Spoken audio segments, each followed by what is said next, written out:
नमस्कार। आज हमारे साथ हमारे नए गेस्ट भैंसदेही नगर परिषद के प्रथम नागरिक मनीष सोलंकी जी। मनीष जी, आपका बहुत बहुत स्वागत है हमारी वीडियो पर। सर, सबसे पहले तो आपको बहुत सारी बधाई। 3 साल का कार्यकाल संपन्न हुआ, धन्यवाद। कैसे देखते हैं इस कार्यकाल को? देखिए शंकर जी, मेरे लिए मतलब मैं लगातार तीसरी बार पार्षद रहा हूँ। 2008 से लगातार मैं और मेरे बाद मेरी वाइफ, और तीसरी बार फिर मैं खुद लगातार चुनाव जीते हैं। और वार्डवासियों का भी सहयोग रहा और नगरवासियों का भी, और भारतीय जनता पार्टी के हमारे वरिष्ठ जो मार्गदर्शक हैं उन सभी के सहयोग से आज मैं नगर परिषद के अध्यक्ष के रूप में विराजमान हूँ। और मेरा पहला कर्तव्य है कि मैं अपने नगरवासियों के लिए जो कर जाऊं, जो भी इन 5 वर्षों के कार्यकाल में जितना अच्छा कर जाऊं वो भी कम रहेगा। कि मैं क्या करना चाहता हूं मेरे व्याख्यान में नहीं है। सर, अभी वर्तमान समय में देखने जा रहा है कि जो नगर परिषद है वो शहर में 2 बड़े बड़े प्रवेश द्वार बना रही जा रही है, जिसके टेंडर भी लग चुके हैं। ये सोच कैसे आपके मन में आई और कैसे आपने सोचा कि एक बड़े प्रवेश द्वार शहर में होना चाहिए? देखिए, मेरी मंशा थी कि नगर का जो प्रवेश द्वार है वो एक अलग ही एक अपनी एक शान से जाना गया है। जिससे कई बार देखा मैंने कि नगर के बच्चे कई बार मुझसे बोलते हैं कि भैया सभी जगह स्वागत द्वार लग गए, अपने यहाँ स्वागत द्वार क्यों नहीं लग पा रहे हैं। तो मैं जब भी बाहर नसरुल्लागंज गया या बुधनी गया या अन्य जगह जाता हूँ, महाकाल की नगरी जाता हूँ, तो मैंने लाल पत्थरों का स्वागत द्वार देखा। तो मैंने कहा भले ही पैसा ज़्यादा लगेगा और मैं लेट बनाऊंगा, बाकी माँ पूर्णा की नगरी ऐतिहासिक नगरी है, जहाँ पे महाराष्ट्र से कई श्रद्धालु काशी तालाब माँ पूर्णा के उद्गम स्थल पर पहुँचते हैं। हमारे यहाँ ऐतिहासिक धरोहर के रूप में प्राचीन शताब्दी का शिव मंदिर भी है। तो मेरी सोच वही थी कि उससे से ही मिलता जुलता लाल पत्थरों से बना हुआ 2 स्वागत द्वार की सौगात मैं नगरवासियों को दिया हूँ, जिसके टेंडर भी जारी कर दिए गए हैं 72 लाख के, जो कि शीघ्र ही वो भी कार्य प्रारंभ हो जाएगा। हम जिले की नगर परिषद की अगर बात की जाए तो जिले की नगर परिषद का जो भवन है वो भी कंप्लीट नहीं है, लेकिन भैंसदेही नगर परिषद जब कोई अतिथि आता है या कोई भी जनप्रतिनिधि आता है तो नगर परिषद की बड़ी तारीफ होती है। देखिए, मुझसे पूर्व में सम्मानीय नगर परिषद के पूर्व अध्यक्ष अनिल सिंह ठाकुर जी नगर पालिका परिषद के अध्यक्ष थे। कभी मैं उनके साथ में पार्षद के रूप में मौजूद था। और सम्मानीय अनिल भैया की सोच भी यही थी कि नगर के लिए जितना कर जाऊँ मैं उतना कम है। तो उन्होंने पुराने भवन से निकाल के पीछे दूसरे भवन में नगर पालिका की परिषद और बिल्डिंग शिफ्ट की, जहाँ से कई दिनों तक कामकाज चलते रहा। राजस्व विभाग से जमीन को हैंडओवर लेके यहाँ पे नई भवन का वो किया, जिससे उनके बाद में जब मैं बैठा तो निश्चित ही बैतूल जिले से कई लोग मिलने आते हैं, प्रदेश से आते हैं, तो वो भी इस नगर परिषद की तारीफ करके जाते हैं कि बैतूल जिले में एकमात्र भवन जो हमारा है वो काफ़ी सुंदर है। मैं सम्मानीय अनिल भैया को तहे दिल से शुक्रिया अदा करता हूँ कि उन्होंने इतने अच्छे भवन की सौगात हमको देके गए। सर, क्योंकि आने वाले समय 2 साल आपके पास बचा हुआ है, इन 2 सालों में शहर को किस तरह से विकास से आप आगे लेके जाएंगे और आगे के लिए क्या प्लानिंग है आप? देखिए शंकर जी, अभी सीएम इंफ्रा और सेम मानिट A+ के 2 करोड़ रुपए के CC road plus divider plus street light और प्लस एक नाला जो कि नौपुर से विक्रम होटल होते हुए आता है, जो कि भारी बारिश के कारण आवागमन रुद्ध हो जाता था। तो हमने वो नाले को भी लिया गया है, जिसके टेंडर जारी होकर वर्क आर्डर भी इशू हो चुके हैं। SLTC की परमिशन भी हमको मिल चुकी है। ठेकेदार को बोल दिया गया है शीघ्र ही उसका भूमि पूजन कराया जाएगा। माननीय विधायक महोदय जैसी समय देते तो हम उसका भूमि पूजन शीघ्र कराएंगे, जिसमें शिव मंदिर से शीतला माता और शीतला माता से नौपुर पेट्रोल पंप तक के 2-2 मीटर दोनों तरफ की पट्टियों में चौड़ीकरण कराया जा रहा है। और सेम मार्केट में बीच में से डिवाइडर चलेगी, जो कि इंदौर पैटर्न पे हमारी जाली लगाने का होगा कि 1 फीट का डिवाइडर रहेगा, जिससे 3 फीट की जाली उस पर लगी रहेगी, जिससे ज़्यादा जगह का घेराव नहीं होगा और दिखने में सुंदर दिखेगी। और हमारी स्ट्रीट लाइन भी 20 सेंटर से चलेगी, जिससे शहर मतलब और सुंदर दिखेगा हमारा। तो स्वच्छता की बात की जाए तो स्वच्छता में जो शहर है वो बिल्कुल चाक चौबंद दिखाई देता है, सुंदर लाइटिंग दिखाई देती है। तो और हम किस तरह से बेहतर कर सकते स्वच्छता के प्रति हमारे शहर को? देखिए, जैसे मेरे और मेरी परिषद का ये 3 साल का कार्यकाल हुआ है, आज भी हमारी जितने भी स्ट्रीट लाइट हमारे पोल लगे हैं सेंटर से, तो आज भी शाम के समय दूधिया रोशनी में बिल्कुल चकमगाता हमारा शहर है। हमारे कर्मचारी निरंतर सुबह 5 बजे से लेके 10 बजे तक के और रात्रि 10 बजे तक के झाड़ू सफाई निरंतर करते हैं, यहाँ तक कि मैं कहूँगा कि बैतूल जिले में वैसे एक नगर परिषद है कि मेरे नगरवासियों में अगर कहीं किसी घर के सामने कुत्ता भी मर जाए या बिल्ली भी मर जाए या कहीं कुछ मल भी पड़ा है तो मेरा कर्मचारी एक फोन पे जाके उनके घर की सफाई करता है। ये जिले में और कहीं नहीं होता है, भैंसदी नगर परिषद में होता है। और मेरे कर्मचारी निरंतर सफाई करते हैं, परंतु कुछ कारणों से हमारी स्वच्छता रेटिंग गिरी है। मैं मानता हूँ कुछ अनुरुद्ध पैदा हुए होंगे, हम किसी को समझाने में असुविधा मतलब वो नहीं कर पाए, परंतु फिर भी हम बिल्कुल रैंकिंग गिरने के बाद मैं समझता हूँ कि हमारे भैंसदी की स्वच्छता और साफ सफाई व्यवस्था बैतूल जिले में नंबर 1 है। तो प्रधानमंत्री आवास की बात की जाए तो देखा जाता है कि पहले टीन के घर हुआ करते थे, घर ऊपर कबूली हुआ करते थे। अब शहर में बहुत कम ऐसे घर देखने को मिलते हैं। तो क्या प्रधानमंत्री आवास योजना का फायदा भी शहर में जनता को मिला है? हाँ बिल्कुल, प्रधानमंत्री पीएम आवास का लाभ माननीय हमारे जो देश के यशस्वी प्रधानमंत्री जी है सम्माननीय नरेंद्र मोदी जी और हमारे प्रदेश के मुखिया सम्माननीय डॉक्टर मोहन यादव जी के प्रयासों से पीएम आवास की शुरुआत की गई, जिसमें भैंसदी के 1035 मकान में से 1000 लगभग आवास पूर्ण हो चुके हैं। कुछ मकान अपूर्ण है, उनको भी शीघ्र काम उनका प्रगति पे है। अभी पीएम आवास में जो नया अपडेट आया है कि ऑनलाइन फॉर्म करना है, जिसमें काफ़ी हितग्राहियों को परेशानियों का सामना करना पड़ रहा है, जिसमें हमारा प्रयास है कि अधिकांश उन व्यक्तियों को आवास मिले जिनके पास में निश्चित ही कच्चा मकान है, माता पिता या उस परिवार को लाभ नहीं मिल पाया है। तो हम उनको समझा भी रहे कि किस कारण से और कैसे मिल पाएगा जहाँ टूटी हो रही है, और उनको लाभ देने का प्रयास कर रहे हैं। सर देखा जा रहा है कि शहर में दिनों दिन ट्रैफिक बढ़ रहा है, शहर के पास पर्याप्त ट्रैफिक व्यवस्था के लिए या पार्किंग के लिए जगह नहीं है, तो क्या इसके लिए कभी कोई सोच बनी है या परिषद में पार्षदों से कभी कोई चर्चा हुई है कि हमें पार्किंग के लिए एक जगह चाहिए और एक मल्टीपल पार्किंग बना सके? मेरी परिषद में बैठक के दौरान भी और सम्माननीय अनुभागीय अधिकारी और हमारे टीआई साहब जो उनसे भी चर्चा हुई है। तो मैं शीघ्र ही इसके लिए व्यापारी संघ की एक बैठक बुलाऊंगा, क्योंकि हमारे यहाँ की गलियाँ छोटी है और रास्ते पूरे बिल्कुल हमारे मजबूत बने हुए हैं, सीसी रोड से और बीटी रोड से बने हुए हैं, जिसमें कोई भी जो व्यक्ति जिसके पास 4 व्हीलर गाड़ी है, 2 व्हीलर गाड़ी है, तो सीधे दुकान के सामने लगा के चल जाता है और 2-2 3-3 घंटे खड़ी रहती है गाड़ियाँ, जिससे आवागमन में काफ़ी परेशानियों का सामना करना पड़ता है।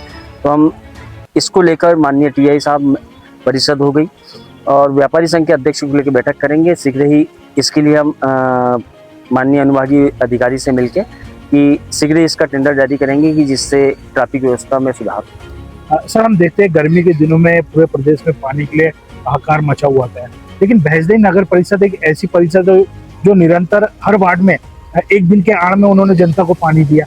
ये कैसे पानी आप पहुंचा पाए और कैसे संभव हो सकता है? मैं उसके लिए मेरे नगर परिषद की टीम और नगर परिषद में समस्त कर्मचारी और माननीय सीएमओ मैडम और उनसे भी बढ़कर जो मेरे पंप चालक हैं, जिन्होंने 24 घंटे जागकर हम नगरवासियों को पेयजल की पूर्ति कराई है। चूँकि पूरे नगर को मालूम है, अभी तो बैतूल जिले में मालूम है कि भैंसदी नगर परिषद में हम बोर के ऊपर ही पेयजल के लिए डिपेंड है, परंतु इस बार जो पानी का वाटर लेवल है, जो कि हमारे यहाँ पानी 600 के ऊपर ही मिलता है, तो हमारे बोर 900 फीट तक के हैं। तो वाटर लेवल अचानक मतलब गायब हो जा रहा था, बोर चलते चलते सूख जा रहे थे, समझ में नहीं आ रहा था। मैं पार्षदों से चर्चा करता, उनका फोन आता था मोटर जल जा रही है, कहीं कुछ हो जा रहा है। तो मैंने कहा पानी की पूर्ति कैसे करेंगे? एक दिन के आड़ में सप्लाई चालू थी, फिर सोचा हमने कि 2 दिन के आड़ में कर दे, पर मैंने कहा 2 दिन के आड़ में कर देंगे तो हम आरोप और प्रत्यारोप के घेरे में आ जाएंगे, क्योंकि इससे पहले कभी ऐसा नहीं हुआ। पंप चालकों से चर्चा की, पार्षदों से चर्चा की, हमारे कुछ ग्रामीण नगर के जो जिनके खेत लगे हुए हैं नगर परिषद क्षेत्र से, हमने 5 कुएं जोड़े हैं। एक कुएं से दूसरा कुआं, दूसरे कुएं से तीसरा कुआं, तीसरे से चौथा कुआं। कुछ कुएं में आड़े बोर मारे हैं, किस बोर जो निजी है उनको अधिग्रहण किया गया। पनडुब्बी डाल के वो कुओं से निरंतर पानी एक कुएं में जमा होता है, तो दूसरे कुएं में फिर शिफ्ट करते, दूसरे कुएं में ज़्यादा जमा, तीसरे कुएं में, ऐसे करके हमने नगरवासियों को, भले ही हमने आधी रात में 2 बजे सप्लाई दी है, मेरे पंप चालक ने जाके फ़ोन करके जगाया है। अगर वो साइकिल बजाने पे नहीं उठ रहा है तो बाजू वाले बोला कि भैया फ़ोन नहीं उठा रहे, उनको फ़ोन करो, आपके नंबर से उठ जाए, पर उनको पानी की पूर्ति कराइए। सर देखते हैं कि जनता एक कॉल आपको करती है और आप समस्या का समाधान करते हैं। हाँ देखिए, ये शुरू से ही मेरा मोबाइल कभी बंद नहीं रहता है, ना ही मेरा कोई ऐसा नंबर है कि मैं बदल दूं। जो नंबर मेरे पास शुरू से था वही नंबर आज भी है। मैं अगर किसी कारणवश किसी का कॉल नहीं उठा पाऊँ या कोई काम में व्यस्त हूँ तो मैं थोड़ी देर बाद जरूर उसको कॉल बैक करता हूँ।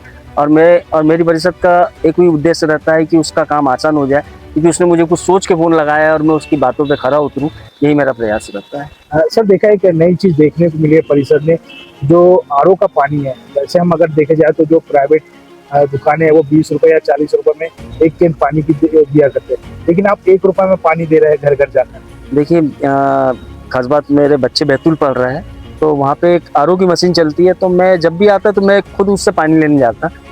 तो मैं अपने आप को कभी ये महसूस नहीं करता कि मैं नगर पालिका का अध्यक्ष हूँ, मैं पानी लेने जाऊँ क्या ये हो। मैं एक आम नागरिक बन के बिल्कुल जाता हूँ। मेरे को वो सिस्टम इतना पसंद आया, तो मैंने भी यहाँ परिषद से बात करके, माननीय सीएम और अधिकारियों से बात करके एक समिति का चयन कर उनको ये बताया कि आरओ की मशीन हमको लगाना है, जिसमें नगरवासियों को शुद्ध पेयजल जो आरओ का है, जिससे पानी से ही काफ़ी बीमारियों का सामना करना पड़ता है, तो हम 1 रुपये लीटर आरओ का पानी उपलब्ध करा रहे, जिससे नगर परिषद द्वारा चलित वाहन द्वारा नगर के विभिन्न वार्डों में उसे सप्लाई किया जाता है। सर क्योंकि खेलने के लिए एकमात्र ग्राउंड अटल बिहारी वाजपेयी स्टेडियम बचा हुआ है, इसको और सुंदर कैसे बनाया जा सकता है, क्या प्रयास रहेंगे आपके, क्योंकि ये खेल विभाग के अधीन आता है, तो क्या नगर परिषद इसे अपने अधीन लेके क्या इसको और सुंदर बनाया जा सकता है? देखिए अभी परसों के दिन ही पोले का कार्यक्रम गया, नगर परिषद द्वारा वहाँ उत्तम सफाई की व्यवस्था की गई। तो मैं गया तो मैं वही देखा कि मैंने कहा अभी ये बारिश के दिनों में मेरी सोच ये बनी कि जो घास पे जिस हम बैठे हैं, ऐसे घास के कुछ टुकड़े मंगा के मैं जगह जगह पे बिछा दूँगा, क्योंकि अभी जो घास लगी है, जो कि जंगली घास जो होती है अपनी, वो वहाँ पे धीरे धीरे पनप रही है, वो समय के हिसाब से सूख जाती है धूप के हिसाब से। अगर हम कुछ टुकड़े इसके डाल देंगे तो काफ़ी मतलब उससे पूरे गार्डन मतलब हमारा हरा हो जाएगा। और मेरी अभी बीच में हमारे इंजीनियर से बात हुई, और सम्माननीय उसी वार्ड में हमारे पार्षद भी रहते हैं पटेल साहब ब्रह्मदेव कुबरे जी, उनसे भी चर्चा हुई कि हम यहाँ पे चारों तरफ बिल्कुल 4 हेलोजन लाइट लगा देते हैं, जिससे शहर के जो भी मतलब वहाँ जाके कुछ लोग असामाजिक तत्व या जो भी बोले या कुछ बॉटल वगैरह फोड़ते हैं, जो शहर को सुरक्षित और स्वच्छ रखना उनका भी दायित्व है, परंतु उनसे भी कहीं ना कहीं भूल हो जाती है, तो लाइट की रोशनी में कम से कम इस प्रकार की मतलब वो नहीं होगा, और शीघ्र वहाँ पे लाइट की व्यवस्था हम कराएंगे। सर ये तो हो गई नगर परिषद की बात, अब हम बात करते हैं आपकी जो शुरुआत थी, किस तरह से आपकी राजनीति शुरुआत हुई और कैसे आपने कदम रखा राजनीति? देखिए राजनीति शुरुआत मेरी कॉलेज से हुई है, और कॉलेज से ही मैं धीरे धीरे करके मैं चुनाव लड़ा हूँ। 2008 में मेरा पहला चुनाव था, सम्माननीय अनिल भैया और उस समय सांसद हमारी ज्योति दुर्वे जी चुनाव लड़ रही थी, उसी समय मैं बीजेपी में आया, और बीजेपी में आने के बाद मैं निरंतर चुनाव लड़ते गया और संगठन की सकारात्मक सोच पर मैं खड़े उतरते रहा। जब भी मुझे संगठन ने जो भी दायित्व दिया है, तब भी मैं उस दायित्व को मैंने अपना मानकर पूरा काम करने का प्रयास किया। नगर मंडल में मैं मंडल कार्यकारिणी के रूप में रहा। 2018 में जब कांग्रेस की गवर्नमेंट थी, जब मुझे संगठन ने मंडल अध्यक्ष पद के रूप में भैंसदी नगर मंडल के इसमें बनाया गया, और मेरे ख्याल से मैं अध्यक्ष बनाऊंगा और 15 दिन या 1 महीने बाद ही कांग्रेस की गवर्नमेंट गिर गई। तो जो भी उसको समझो कि मेरे अध्यक्ष सर विपरीत परिस्थिति में जब बीजेपी की सरकार ने आपको भाजपा का मंडल अध्यक्ष बना दिया, तो क्या तब से ही आपकी किस्मत चमक गई? अब जो भी समझे, किस्मत बोलते तो है सभी लोग कि किस्मत लेके पैदा हुआ है, तो कोई शक की बात नहीं, किस्मत लेके पैदा हुआ हूँ।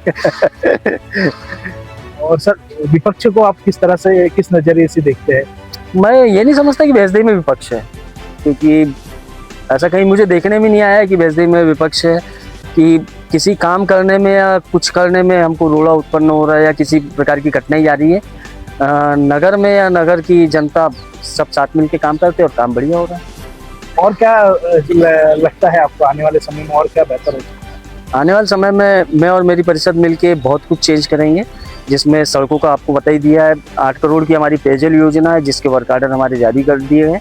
पूरे शहर की नई पाइपलाइन डलेगी, और नई पाइपलाइन के साथ में 2 टंकी और कुछ सबवेल का निर्माण होना है, और कुछ बोर होना है, जिसमें बार बार शहर से जो शिकायत आती है कि पानी में जैसे पुरानी पाइपलाइन होगी तो पानी में कच्ची आ रही, तो कम से कम ये समस्या खत्म हो जाएगी नए पाइपलाइन के साथ में। मतलब वो 8 करोड़ की योजना हमारी हुआ, और पूरे शहर का जो नाली का गंदा पानी है हमारा, जो फुटे तालाब पे मतलब जाने का, जो कि 2 करोड़ 98 लाख की योजना है हमारी, तो वहाँ पे पूरे पानी को शुद्ध करके तालाब में छोड़ा जाएगा, और जो नालियाँ टूटी है उनको कवर्ड करने का भी काम किया जाएगा। साथ ही कायाकल्प हो गया, सीएम मानिट हो गया, सीएम इंफ्रा हो गया, तो यहाँ तक कि पूरे विभिन्न वार्डों में हमारे नगर परिषद के माध्यम से काम किए गए, और आज भी हमारे शहर की सड़कें चकाचौंध है, और सबसे अच्छी सड़कें हैं। सर क्या पार्क में बच्चों के लिए कुछ नया करने को मिल रहा है कि बच्चे पार्क में जाए और अपने आप को काफी वहाँ खेले कूदे और काफी अच्छा महसूस करे, इसके लिए भी कुछ योजना बनी मैं है? पार्क गया था और मैं भी गया था, मेरे परिषद के सदस्य भी गए थे। मैंने देखा कि काफ़ी समय से पार्क में कुछ नए इंस्ट्रूमेंट नहीं लगे हैं, क्योंकि बच्चों को कहीं ना कहीं वो इंस्ट्रूमेंट पे जाके झूला झूलना है, घिसल पिट्टी करना है। तो मैंने कुछ इंस्ट्रूमेंट बुलाया है, तो जिसमें नई प्रकार की घिसल पट्टी, उसमें 10 प्रकार के हो रहेंगे, कुछ जंपिंग हो रहेंगे। तो मेरे ख्याल से 15 से 20 दिन में वो शिफ्ट हो जाएंगे। आपको पार्क में कुछ अनोखापन देखने को मिलेगा निश्चित ही। और पार्क में को हमने पूरा CCTV कैमरे से कैद किया है, जिससे किसी प्रकार की वहाँ गतिविधि मतलब गलत गतिविधि ना संचालित हो। सर क्योंकि आप नगर पालिका अध्यक्ष है, प्रथम नागरिक है, पार्षदों का सहयोग कैसा रहा इन 3 सालों में? मेरे पार्षदों का बढ़िया सहयोग है। मेरे पार्षद मेरे साथ चलते हैं, कहीं मतलब किसी प्रकार की दिक्कत परेशानी नहीं है। अब थोड़ा बहुत तो उतार चढ़ाव चलता है, पर मैं नहीं समझता कि वो इतनी बड़ी चीज़ है। बाकी बढ़िया है, पूरे मेरे पार्षद अच्छे हैं। सर हमारा इस चैनल के माध्यम से आप क्या संदेश देना चाहते हैं नगर की जनता को? मैं मेरी परिषद और मेरे तरफ से और नगर परिषद की ओर से कि 2 वर्षों का कार्यकाल हम लोगों का बचा है, और 2 वर्षों में मेरा प्रयास और मेरी परिषद का प्रयास है कि नगर में और भी बहुत कुछ नया करने के लिए, और ये 2 वर्षों में हम नया करके बताएंगे और आपको बताएंगे कि नगर दूसरी नगर पालिकाओं की अपेक्षा हमारा नगर कितना सुंदर है, ये हम साबित करके बताएंगे। बहुत बहुत धन्यवाद। बहुत बहुत तो ये थे नगर पालिका अध्यक्ष और भैंसदेही नगर के प्रथम नागरिक मनीष सोलंकी, जिन्होंने भैंसदेही उनके जो 3 साल का उनका जो कार्यकाल है उसको लेकर उन्होंने हमारे से विस्तार से चर्चा की।